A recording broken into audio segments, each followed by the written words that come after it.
Në ambientet e piramidës së Tiranës u zhvillua me sukses Lifestyle Conference, konferenca shkencore mjekësore me temë Stili i jetesës dhe reduktimi i riskjeve, organizuar nga revista shkencore Diagnoz në drejtimin e gazetares dhe drejtoreshës së revistës Preskida Miloti.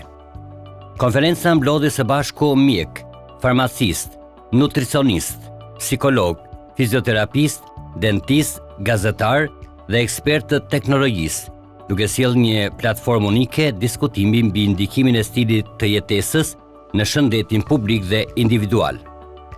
Nëpërmjet prezantimeve dhe paneleve të shumta, pjesëmarrësit diskutuan rreth rëndësisë së ushqyerjes së shëndetshme, aktivitetit fizik, kujdesit për shëndetin mendor, sigurisë në vendin e punës, përdorimit të teknologjisë në jetën e përditshme dhe ndërgjegjësimit për parandalimin e riskjeve shëndetësore.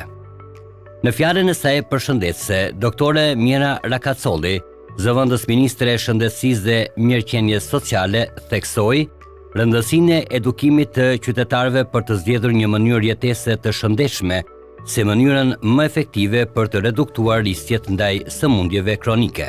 Me sfidat e shëndetit në përgjithësi jemi marrë rëndësisht me sëmundjet dhe kurimin e sëmundjeve.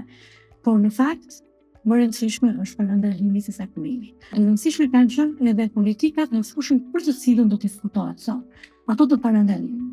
Tashmë gati për 10 vjetësh ka filluar Çikapi dhe në fakt rezultatet e Çikapit tash ti besoj që ka ardhur koha për të vlerësuar sepse dihet që Çikapi është për të kapur ato sëmundje në një kohë të hershme dhe pastaj vlera e tij do të duket në mbrapa.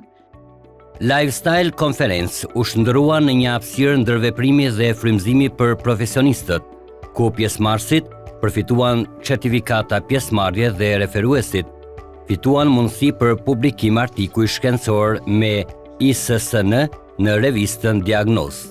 Ky aktivitet rikonfirmoi rolin e rëndësishëm që kanë bashkëpunimin ndërdisiplinor, edukimi dhe ndërgjegjësimi në krijimin e një shoqërie më të shëndetshme dhe më aktive. Lifestyle Conference është vetëm fillimi i një nisme më të gjerë për të promovuar shëndetin përmes dijes, reflektimit dhe veprimit të përbashkët.